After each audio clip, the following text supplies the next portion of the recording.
ain't nothing happened to me. I beg to differ.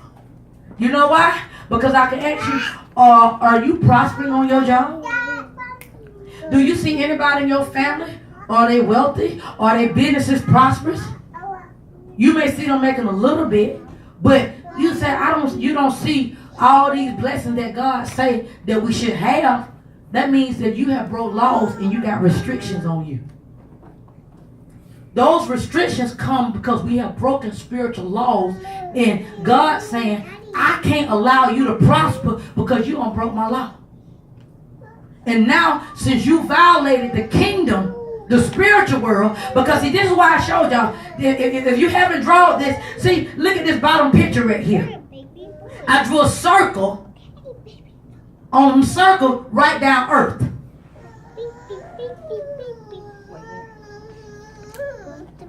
This picture here.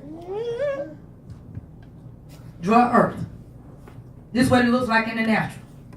Draw another circle around it. And right now, the spiritual realm. Because when you pray, your prayers are just not affecting the natural. This right here is a whole spiritual. It's like it's an invisible world around our earth. So when you pray, your words is going beyond what you see. Because you got to understand, when you open up your mouth, think about it. When somebody pray for you, only thing they prayed was what? Words. How come you feel better?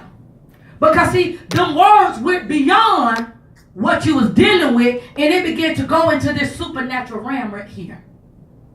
And see, the enemy been getting us because we just looking at earth. We're not looking at God has given us power to speak into this spiritual realm. Because in this spiritual realm, this is where God has given us authority. That, in other words, we can go and get what we need. And your words located. So if you speak positive, you're going to get positive from this invisible realm. If you speak negative, you're going to get negative from this invisible realm. You see what I'm saying? And then that's where the war come in at. It's a war because in the natural, the enemy wants you to be moved by what you feel.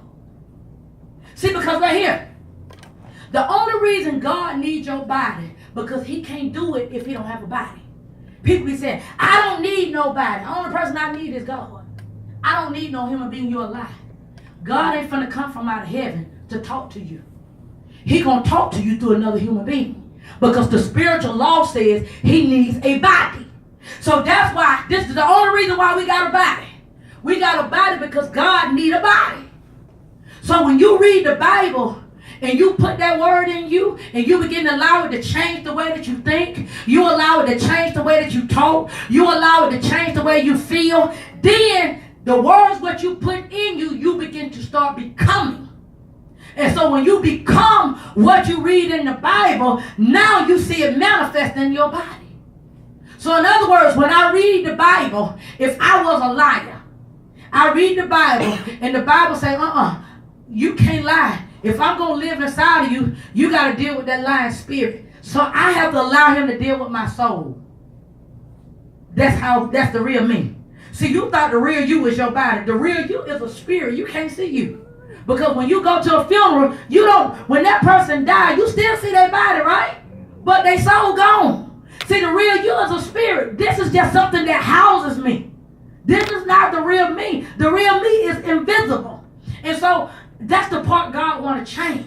He want to change you. He want to change how you think. He want to change the way that you believe. He want to change the way that you see things. So when you read the Bible show you what's in you that's wrong so you can change it. Does that make sense?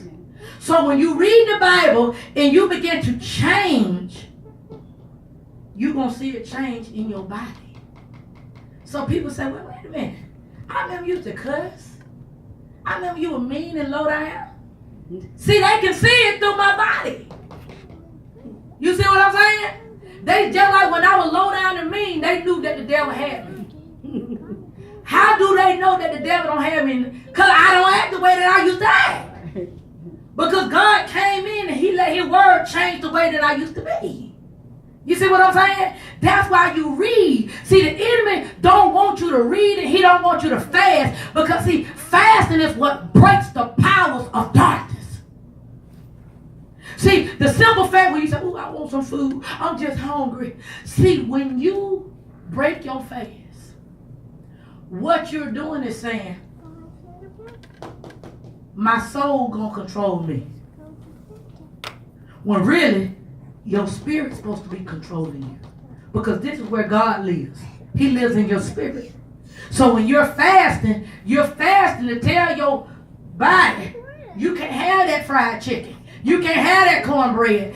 I got to die to what I want so I can be stronger to live for him. Because you know what God told me during this fast? He said, I got to break you.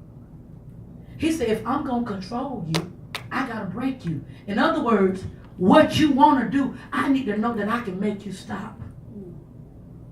He told me.